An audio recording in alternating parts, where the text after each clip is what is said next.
দুর্গাপুজোও চলে গেল, আবার লক্ষ্মী পুজোও চলে গেল, কিন্তু আমার এখনও দুর্গাপুজোর ব্লগ এডিট করে ছাড়া হলো না। কি আর করব, তোমরা একটু মানিয়ে নিও। সকাল সকাল দুজনা রেডি হয়ে চলে এসেছিলাম বিদ্যুৎ বাহিনী ক্লাবে। এখানে হচ্ছে আমি এবার অঞ্জলি দেবো, আর এবছর হচ্ছে আমাদের দুজনের প্রথম পুজো একসাথে। তো দাঁড়িয়ে পড়েছিলাম অঞ্জলি দেওয়ার জন্য, আর দেখো কতটা ভিড়। এখানে তো ঠাকুরমশাই গঙ্গা জল দিয়ে দিচ্ছিল, তারপর নিয়ে নিলাম হচ্ছে ফুল বেলপাতা। তারপরে দুজনা দাঁড়িয়ে দিয়ে নিলাম হচ্ছে অঞ্জলি। তারপরে চলে গেছিলাম হচ্ছে বাড়িতে গিয়ে ও হচ্ছে ডাব কেটে দিল, হচ্ছে ডাবের জল খেয়ে নিলাম। দেন মামাম রান্না করেছিল নিরামিষ, সেটাও হচ্ছে খেয়ে নিলাম। তারপর বেরিয়েছিলাম একটু ঘুরতে, কিন্তু আকাশে এত মেঘ করেছিল। দেন ও আমাকে বাড়িতে পৌঁছে দিল, আর বাড়িতে গিয়ে চলে গেছিলাম মাম্মির সাথে হচ্ছে পাড়ার মণ্ডপে।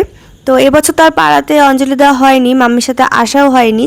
তো আমাদের প্রত্যেক বছরই হচ্ছে খাওয়া দাওয়া থাকে অষ্টমীর দিন, তাই জন্য চলে এসেছিলাম হচ্ছে পাড়াতে।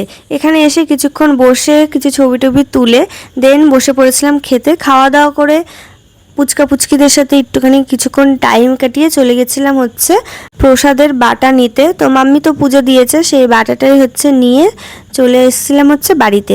তো এইভাবেই কিন্তু আমার সকাল থেকে দুপুর কেটে গেল অষ্টমীর দিনটা। রাতে কীরকম কাটিয়েছিলাম সেটা আসছে পরের ব্লগে। তো দেন বাই, পরের ব্লগের জন্য ওয়েট কর।